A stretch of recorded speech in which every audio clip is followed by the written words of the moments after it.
we're looking at the second part of the story of the Samaritan woman, this woman at the well, woman who comes along and Jesus asks her for a drink, and then this whole story unfolds of, he says he can give her water that she'll never need to draw again. She asks for it. Then he tells her to go and get her husband. She doesn't have a husband. He explains that she's already had 5 husbands, and the man she's living with is not her husband. And then they discuss about true worship. And as we saw last week, that wasn't her way of averting things. That was her trying to understand her greatest need.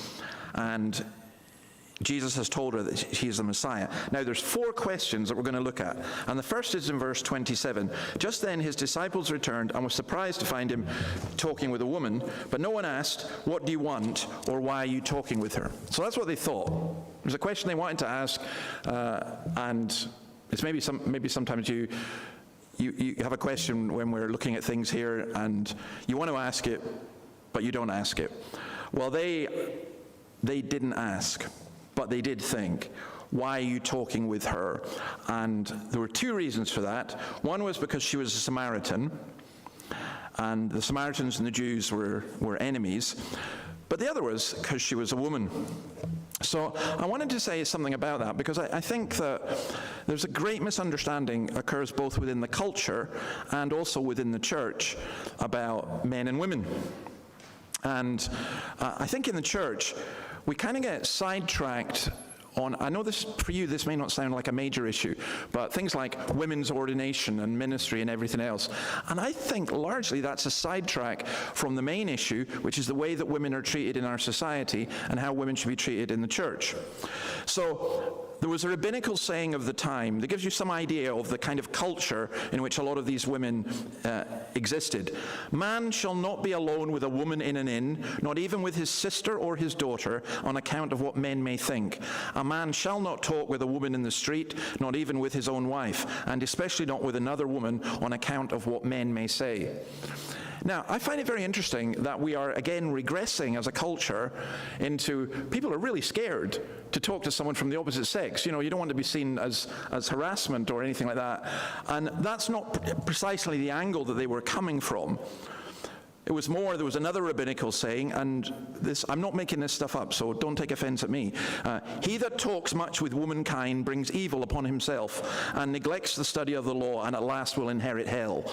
So talking to women too much was considered to be a prerequisite for hell. Now, all the women here may be very offended at that, and so you should be at one level.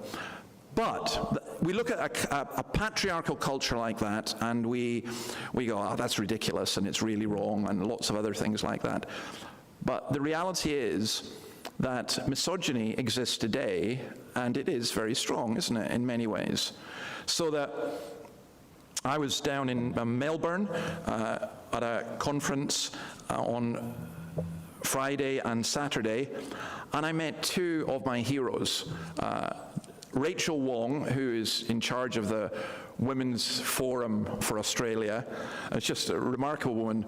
And then Dr. Joanna Howe, who's from the University of Adelaide, a professor in law. And she's, how will I put it? She's feisty. Let's put it that way. I wouldn't want to take her on. You know, she's as feisty as my mother, so that's really the highest standard that I would go to.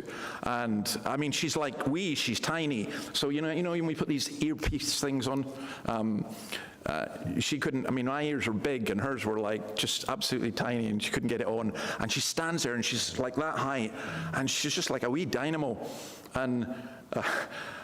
What she's done, I mean, it's just quite remarkable. She was very, women's rights, feminist and so on, and that included abortion.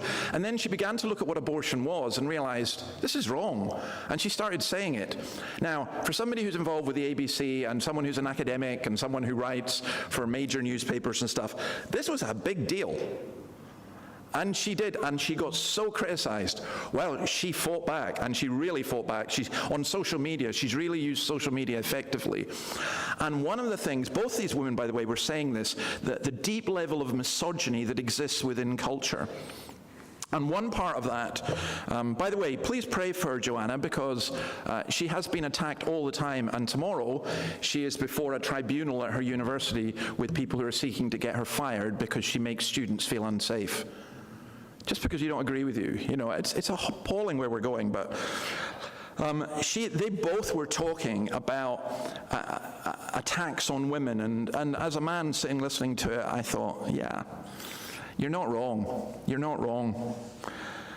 And there's another woman who I haven't met but I'd love to meet called Louise Perry, and she is left-wing feminist who wrote a book called The Case Against the Sexual Revolution. Now, if you're going to read anything on this subject, read that. It's a brilliant book. Now, Louise is getting closer and closer to Christianity.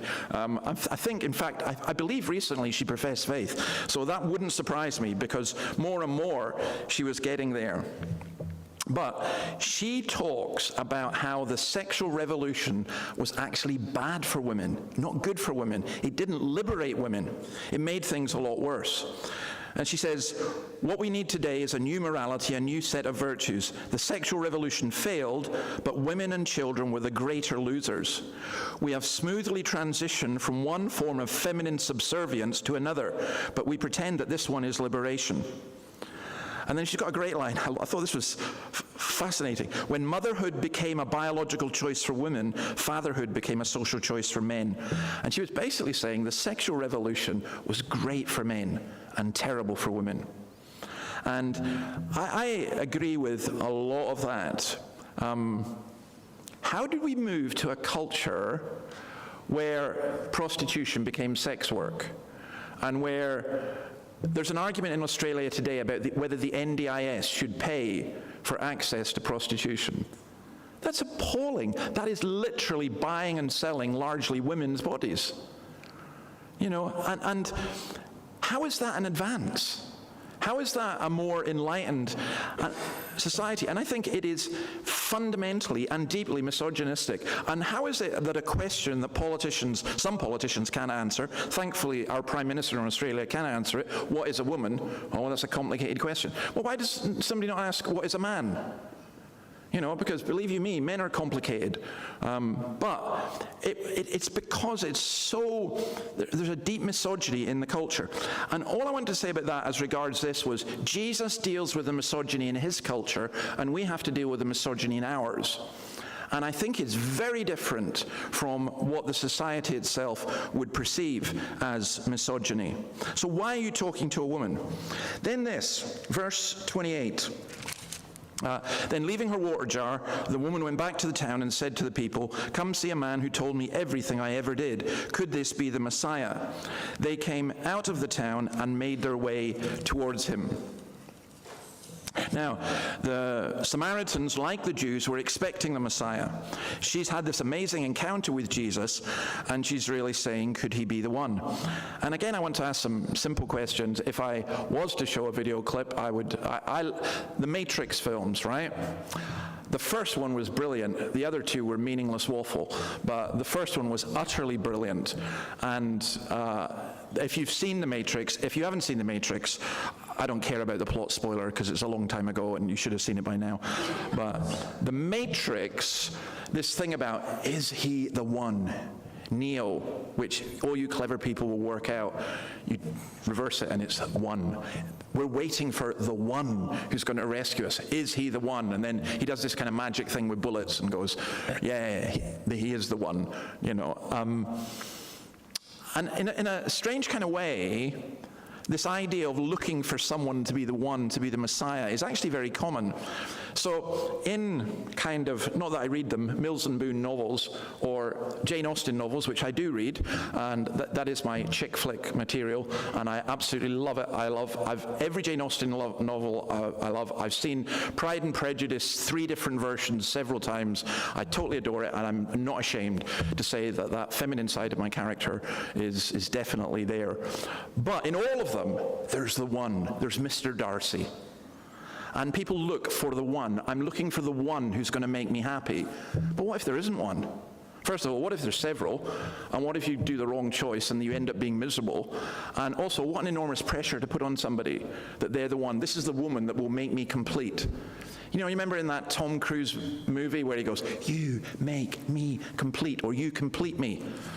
That's actually quite scary, the level of responsibility that's involved in that.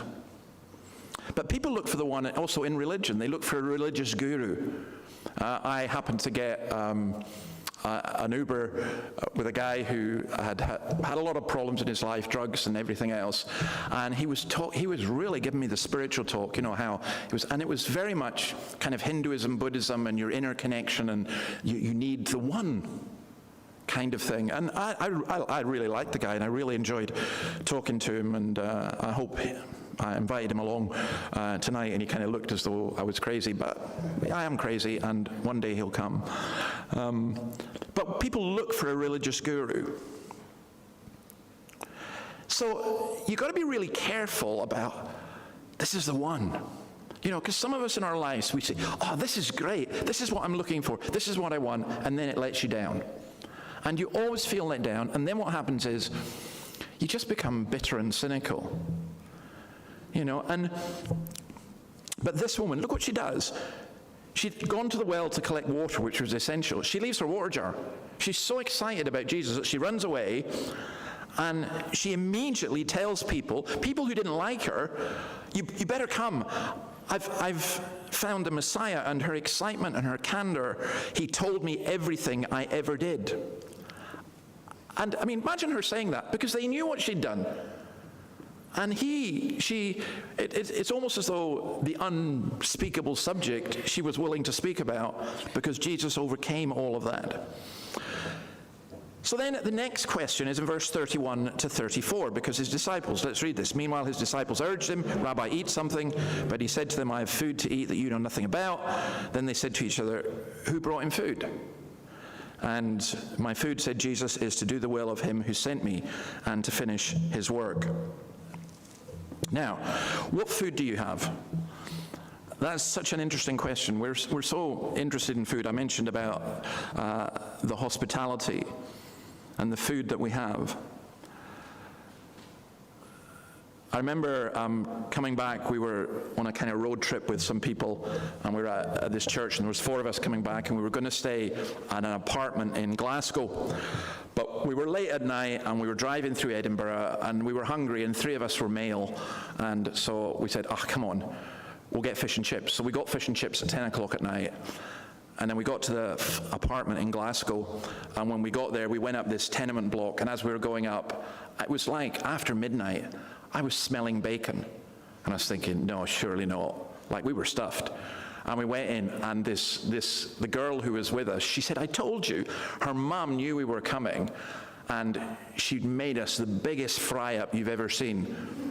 But we had to eat it, you know. So, I mean, we've already had food, you know. And it's like Jesus, you know, the disciples are saying, we went and got you food, and now you're saying you've had food.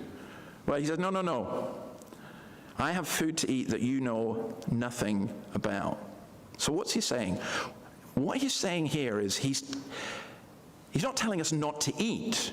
He's talking about his priority, which was to do the will of God. Food is what keeps you going. What keeps you going? The fact is that there are some things we get so caught up in that we forget about food. I mean, I will watch the European final tomorrow, and if it's really good, I'll probably forget about breakfast until after it. Although eating and watching sport, that tends to go together quite a lot as well. But there are some things you do really get caught up in. Matthew 4:4, Jesus answered, "It is written, man shall not live on bread alone, but on every word that comes from the mouth of God," quoting Deuteronomy chapter 8 and verse 3. See, there's a very interesting phrase that says, "Whose God is their belly." We've got one church on the street, well, maybe 2 actually, but one church that preaches the gospel, and we've got Generation over the street, sorry, beg your pardon, they preach the gospel. I was thinking of Bowman Street, to be honest. And we've got 35 cafes and restaurants on Bowman Street. And people obviously go out for food, and food's very important.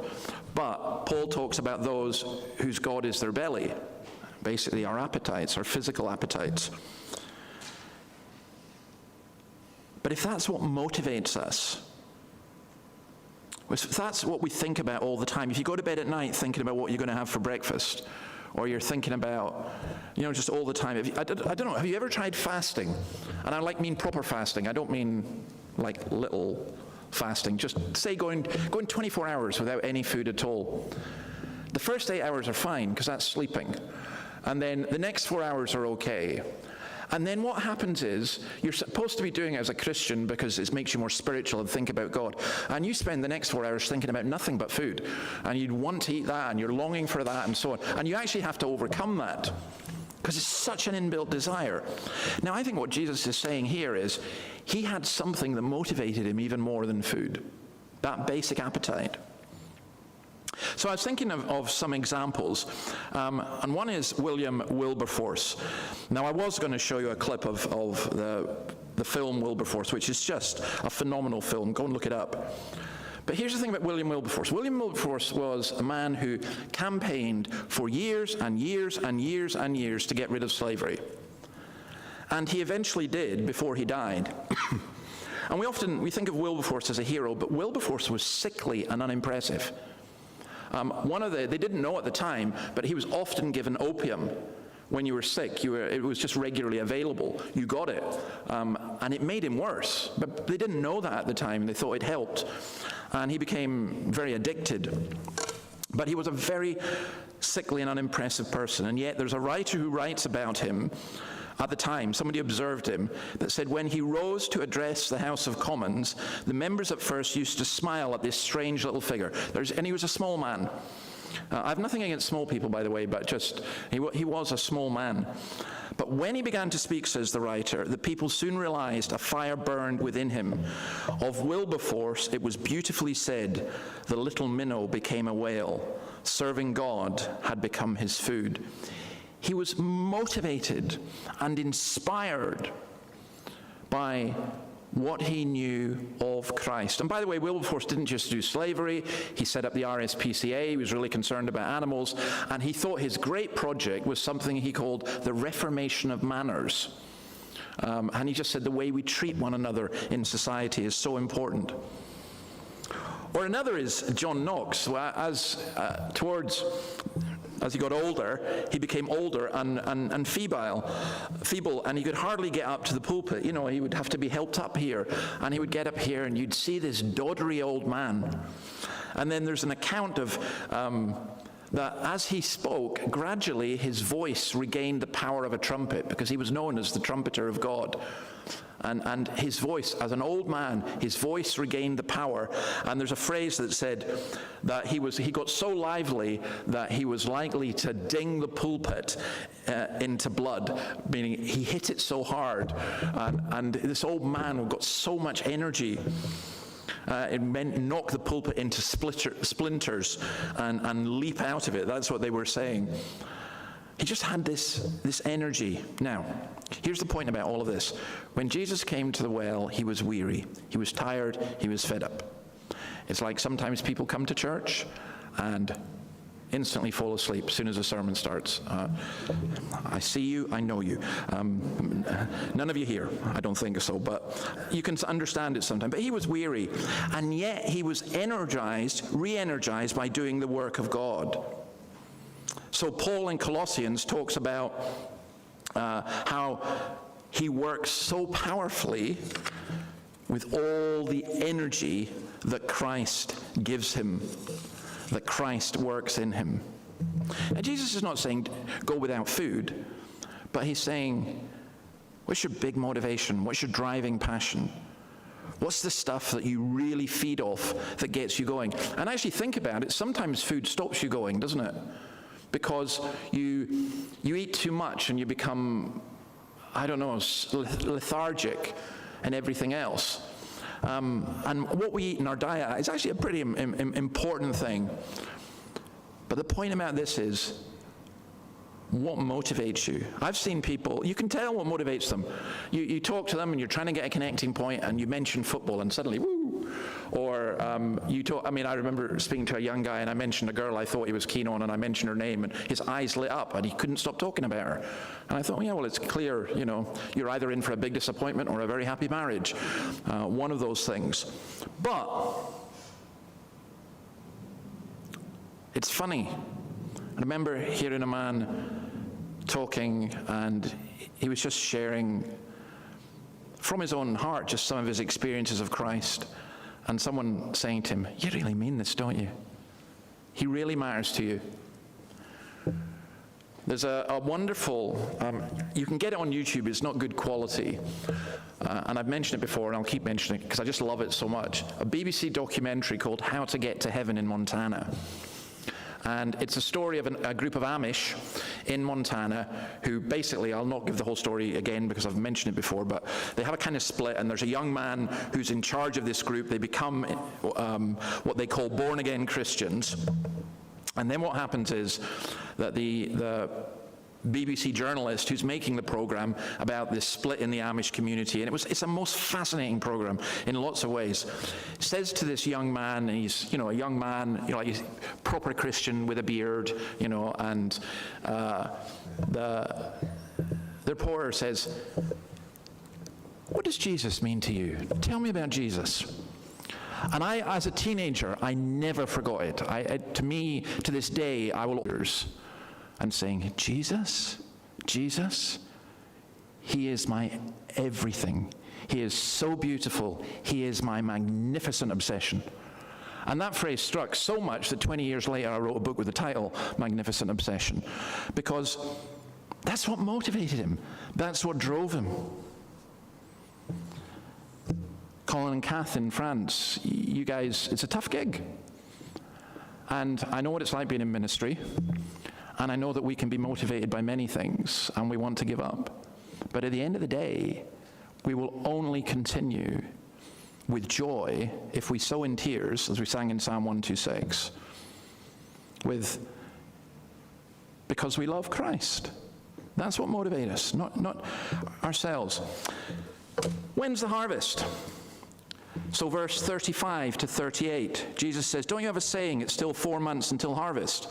I tell you, open your eyes and look at the fields. They are ripe for harvest. Even now the one who reaps draws a wage and harvests a crop for eternal life, so that the sower and the reaper may be glad together. Thus the saying, one sows and another reaps is true. I send you to reap what you have not worked for. Others have done the hard work, and you have reaped the benefits of their labor. Now there was a saying, it was a literal saying, 4 months until harvest, because in the context of the agriculture then, you planted, and then 4 months later, you got harvest. Those of us who've grown on farms, we know how hard the planting is. Certainly in Scotland, we had to clear away the rocks. You have to watch out for the weeds. You have to sow the seeds. You have to make sure that the birds don't get them. There's a whole bunch of stuff that you need to do. And then when the harvest comes, the actual harvest, months later, the grain's all grown. And for me, it was the greatest time of the year. It wasn't really hard work. You went out with a combine harvester and a tractor and trailer, and you just brought it in. And it was just a wonderful feeling standing on top of all that grain, but it didn't happen overnight. And that, in a sense, what Jesus is saying, but he's saying there's a harvest. Open your eyes and look at the fields. They are ripe for harvest. Now, in the context of where we're at, the disciples are a small group, and they're already getting opposition. Jesus hasn't even done his second sign. And he's going to be crucified, and they're going to be scattered and everything else. And lots of times they must have looked and they must have thought, oh, this is terrible. No one's listening. We're not getting anywhere. And Jesus says, open your eyes and look at the harvest. And I cannot stress how much and how vital that is for those of you who are Christians here when you think about this city. Never, ever think about empty pews and things like that. You have to open your eyes and look at the harvest. And you have to care. So D.L. Moody in the 19th century was in Glasgow in a wonderful street called Sauchiehall Street, and he stood in a doorway and burst into tears because of the hundreds of thousands of people walking past. I actually quite like doing that. I quite like sitting in a cafe and watching the people and thinking about the people and praying for the people. And they're the harvest. They're not the harvest because these are the people who might come and fill my church. Because that's useless. Because we're in a city of 500,000 people. And, Colin had mentioned it was 2% evangelical in France attending. I'm not convinced it's much more. It's probably less than that here, really. I don't know. There are lots of people who just have no interest, but they are the harvest. And that's an image from the Old Testament. The days are coming, declares the Lord, when the reaper will be overtaken by the plowman, Amos 9:13, and the planter by the one treading grapes. New wine will drip from the mountains and flow from all the hills, and I will bring my people Israel back from exile. Isaiah 9:3, you have enlarged the nation and increased their joy. They rejoice before you as people rejoice at the harvest, as warriors rejoice while dividing the plunder. Robert Murray McShane, great Scottish preacher, the church I used to be in, once wrote, and I struggled to understand this, and I understand it now. He said, I would rather beg bread than want success. And for me, that's true. I would rather be out in the street begging than not seeing people come to know Christ. Because that is their greatest need. That's everyone's greatest need. R. Kent Hughes tells a story of a miner who said, I was a bad lot. I pawned the furniture. I knocked my wife about. And now life is real and splendidly worthwhile. And then his mate said to him, you don't seriously credit that old yarn about Jesus turning water into wine. To which he answered, I love this answer, I know nothing about the water and the wine, but I know this, that in my house Christ has turned beer into furniture, and that's a good enough miracle for me. See, Christ changes things. Christ changes people's lives. And that's a good enough miracle for me. Supposing we could go out and raise the dead. Supposing there are people who are seriously ill and we could heal them. It is not as great a miracle as people having their lives genuinely turned around because they've come to believe in Christ. So, the last thing, verse 39 to 42. There is this harvest, but many of the Samaritans from that town believed in him because of the woman's testimony. Why believe? Now, what's fascinating is the Samaritans were the first to call Christ the Savior of the world. And they urged a Jewish rabbi who was their mortal enemy to stay with them. Why believe? Here's 4 reasons I think I can tell you why to believe. First of all, you can believe because others' testimony. Oh, I want to find out for myself. Yeah, but you find out by hearing to what others have said. I dismissed all of Christianity. What I really struggled with was people whose lives I could see had really been changed. And I either had to say they were crazy, and I couldn't dismiss it. That's how I ended up becoming a Christian. So others' testimony is actually a really important thing. It's not that you believe primarily because of that, but it's a pointer for you. The second thing is they investigated themselves. They said, well, come here and stay with us. And he stayed 2 days. You find out. People who go, oh, I don't believe in Jesus, or unless Jesus does this, or unless that happens, I won't believe. That's not being wise. You find out. You look. If a young man is crying saying, Jesus is my magnificent obsession, find out why. Why is he that? And then the third thing is they invited Jesus, but they listened to him. Because of his words, many more became believers. And so you listen to what Christ has to say. That's why I want to say to people, come and hear what Christ has to say. And then the last thing is just Jesus' words themselves. We believe not just because of what you have said, we've heard it for ourselves, and we know this man really is the Savior of the world. It's like the miner who said, well, I don't know anything about the water and the wine, I don't know much about the Bible, but I do know this, that before I knew Christ, I sold my furniture so I could buy beer. Now, beer's been turned into furniture. And I would say the reasons for believing are is because it's true and because Christ works and Christ changes, and to ask that is just so important. There's a harvest. You keep going. You keep going. Because again, it's funny, I'm not despising city people, all right? Because I'm a city person now, you know. Well, Whitebridge is not really a city, but you know what I mean. But I used to smile at my friends who'd come out and we'd sow the seed. And I almost got the impression that they were just like looking, well, how's it not growing? You know, I mean, they weren't that daft, but there was almost this, they had no patience. The farmer has patience. The farmer waits. And all that we're doing is we're sowing the seed, drip by drip, drop by drop, seed by seed. And God will bring a harvest. I don't ever doubt that. I cannot tell you that this church will be full. When I went to my church in Dundee, St. Peter's, I told it was a church that seats about 1,000. There were 7 people. I remember our son standing up and saying to my wife, shouting out to Annabelle, "Mom, there's no people." He had a broad accent. "Mom, there's no people. Where's all the people?" And I was going, oh, yeah, he's right. The brat, you know, 6 years old. There's nobody here. What's the point of doing all this? 7 people, you know, and then this woman, who's a lovely old woman, but she'd given up, and she said, "I don't know why David came here. Just, you know, we're done. We're finished." So I stood up and I said to them, "Look, folks, this is what we're going to do. We're not going to meet through in the hall because it's miserable and it's got lots of pictures of dead ministers and the curtains are from the 1950s. We're just not going to do it. We'll meet in the church, and although it's cold, the wider church have promised to support us, so we'll just turn the heating on. Forget the bills. Let's just turn the heating on. Let's meet in the church. Let's open up the door." And they're all looking at me. And I said, "And I'm not going to preach from the pulpit," which was like, we had a big balcony, so the pulpit was way up, like up there. And I said, "I'm going to preach from down here." And there was a kind of console.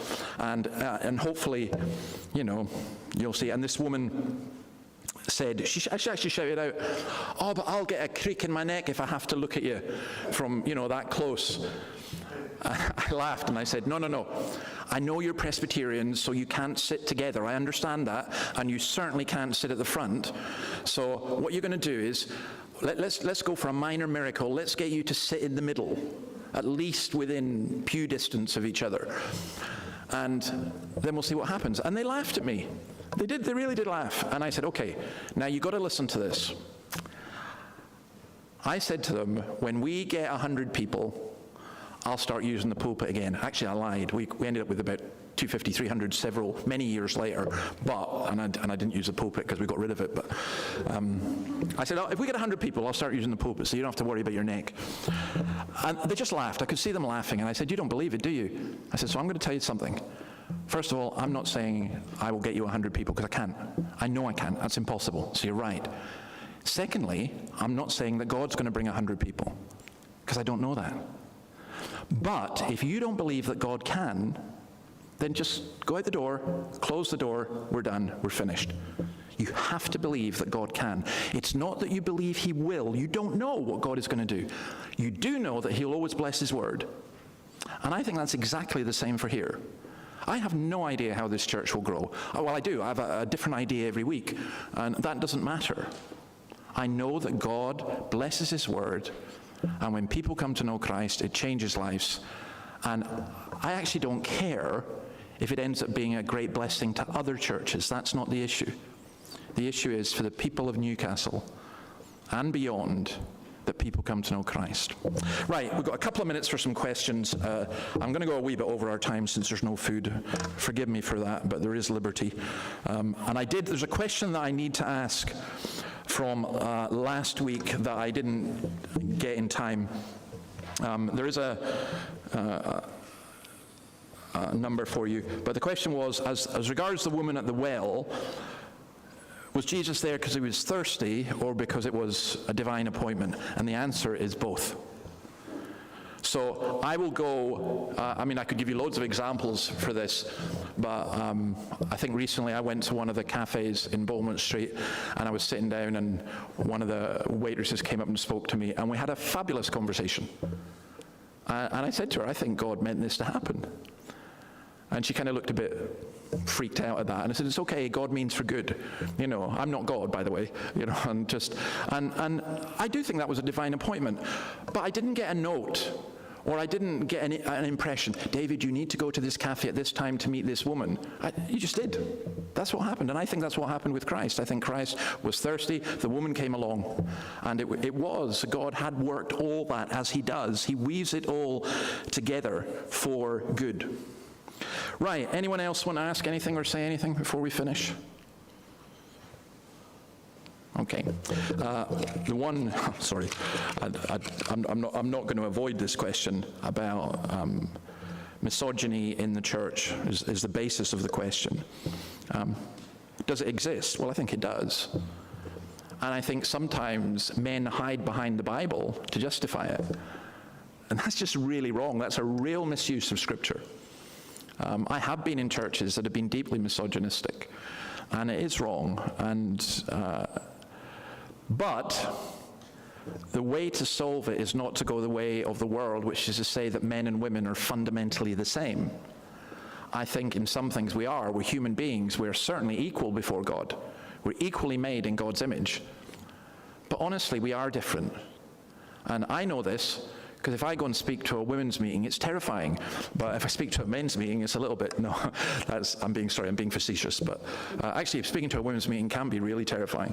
But what I'm saying is we are different in different ways. But we are fundamentally equal and equally made in the image of God. And therefore, misogyny within the church is like racism or anything like that. That it's profoundly wrong. And we have the answer to it, and the society doesn't. You know, that's the issue. I'm ashamed that I live in a society where women are so abused and used, and where there are some women who feel compelled to sell their bodies, and we call that work. Men call that work. It's not work. It's horrible. But within the church, we need to be quite careful because misogyny can take much more subtle forms. And I'm a great believer that God gives us men and women different roles within the church in some areas. But that's got nothing to do with status and everything to do with how God wants us to work. Cedric, you were going to say something. I would say that there's just as big a negative issue in society. Yeah. I'm not talking about the concept, you're talking about society as we know. Yeah. It's called misandry. Misandry. Oh, hatred of men. Yeah. Yes. Yeah. Some of us might have read Jeremiah Greer's book, which I found an excellent book. Yeah. But unless when God made everything, the last thing he said was, he looked at everything and it was all great and wonderful.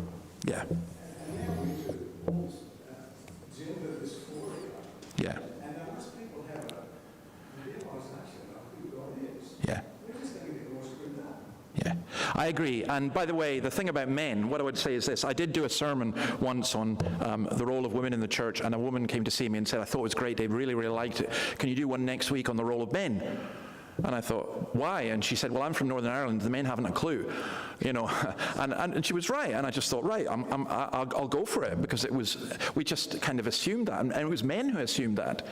And I actually think one of the big issues I feel sorry for kids and teenage boys. When I hear about schools saying, I want you as a young boy to apologize for being male, which I've met people who that's happened to their kids. That's horrendous, you know. And this idea that, you know, men are always portrayed as you know, evil and so on. And I mean, there's an advert just now going out, some of the podcasts I listen from the UN, and it tells me that women are peacemakers and women bring joy to the world, and women do, and basically exclusively women. If you leave men will screw it up and fight. I'm sorry, women fight. You just fight in different ways. And you're pretty vicious about it as well. There are special words that I won't use for it. But, you know, it happens. And I just think, you're right, because I think what male and female are, 90% of domestic violence is from men who are abusing their power, and that's incredibly wrong. But you don't solve that by telling every man that because he's a man, he is a potential abuser, or he is an abuser just by being a man. You just don't do that. What you've got to do is get men to behave like real men. And I mean, I've had to deal with domestic abuse, for example, and I've sat down with guys and said, you're not a man. You know, the way you behave is I said, how in any sense do you consider that manly? And my father taught me that. I never saw my father get really angry, but one time when I did something to my mother and was quite rude to my mother, he was furious. And he said to me, son, you never ever treat a woman like that. And if you ever hit a woman, that's the time that I will hit you. And I just thought, wow, you really... But men don't have those role models anymore. And boys don't have those role models. And so their role models are the Andrew Tates of this world. And if you don't know who he is, you don't really want to know. But believe you me, a lot of teenagers in Newcastle will know Andrew Tate very, very well. He's on their phone and he's telling them things that are absolutely ugly and horrific. And we're not in a sexually liberated society. We're in a sexually oppressive society, precisely because people don't know what sex is for, and they don't know, despite all our education, and they don't know what male and female is. And I think Jesus' dealing with this woman is in a sense, a wonderful model, and his teaching of the disciples, by the way, is also a wonderful model. This is how we communicate and help each other. And we've got to be examples of that. And so, every church I've been in, there have been men who mistreated women. And it's had to be dealt with as a serious thing.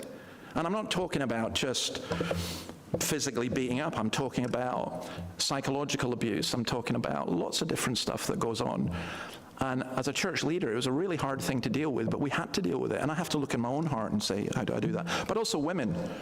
How do women react and treat people as well? So it's really important. Our time is gone. We are going to finish by singing.